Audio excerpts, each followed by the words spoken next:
او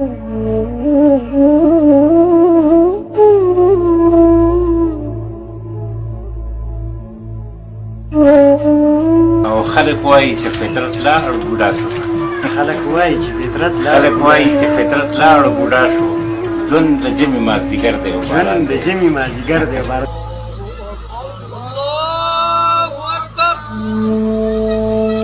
مایوسی می د پښتون ایمان توهین دی، په راتلو می د سپرلی محکم یقین دی. اشنا بیا یهودي زلفې راخورې کړي، راګیر کړی د زړونو فلسطین دی.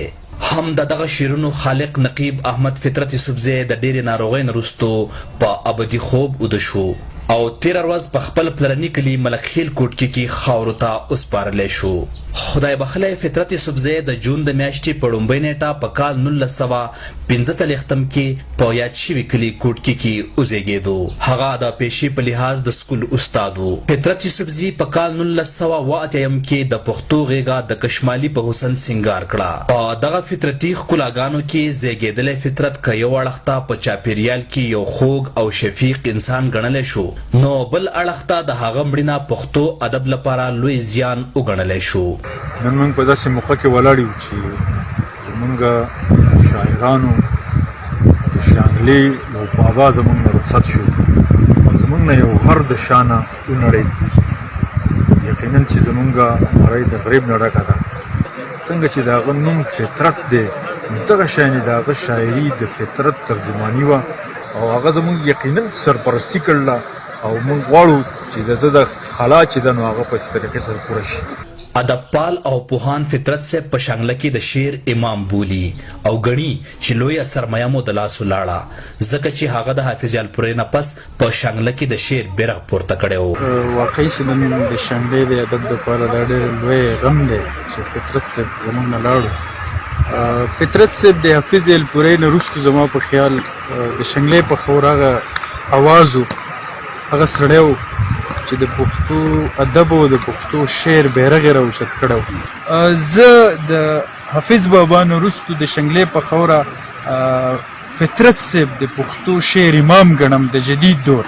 او موږ چې نن سبا څومره خلک په شانګله کې شعر لیکي، دا کریډټ ټول په ټوله فطرت صاحب دی. که د خدای بخلي فطرت یوسفزي د ادبي قد او پوخ شعور مزاج پته د هغه د ادب د سترو استادانو سره د ناستیو او تعلق نه لګي، نو ورسره د هغه نږدې ادبي ملګري هغه په سیاسي شعور پوخ انسان ګڼي.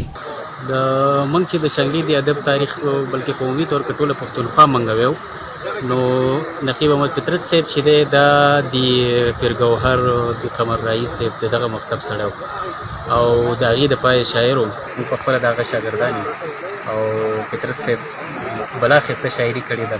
زه به دا ووایم چې که فطرت صاحب د دغه جمود کار شوی نه وی، نو نن به موږ سره صرف یوازې یو کشمالي نه و، بلکې موږ سره به د فطرت صاحب کم از کم 40 کتابونه و. خو یو کمیټډ سړی و، تر مرګه پورې تر نن ورځې پورې د خپل سیاسي وابستګۍ سره د هغې سره چې دی کمیټډ پاتې شو او دغه ادبي زیار، د هغه ادبي خدمات، د هغه سیاسي خدمات دا به تل د شانګلې نه د ټول پښتون وطن په تاریخ کې چې دی د سرو زرو په اوبو باندې لیکلی کېږي. نقیب احمد فطرت یو مینهناک او درویش انسان و. په ادبي حلقو کې د هغه د شعر او نوم سره خلکو نالیدلې مینه لرله. دوی سره زما چې ده نو ملاقات نه و شوی. رحیم شاه رحیم صاحب به د دوی چې دی نو شاعري ماته په خپل کتاب خطونو کې چې دی نو رالیږله. هغه زه دونه متاثره شوم او فطرت صاحب ته ما یو خط ولیکو. خدای بخلی نقیب احمد فطرت د ضلع شانګلې د ادب سرخیل ګڼلی کیږي او لیکوالان ګڼي چې د فطرت یوسفزي مړینې حافظ الپورې پښتو ادبي ټولنه د یوې لویې محرومۍ سره مخ کړه. فطرت صاحب د ضلع شانګلې د ادب د پښتو د ادب سرخیل ګڼلی شي او که شانګله کې نن لیکلی کېږي نو دا کریډټ به ټول فطرت صاحب ته ځي. که فطرت نه وی نو دلته به د پښتو ادب نه و.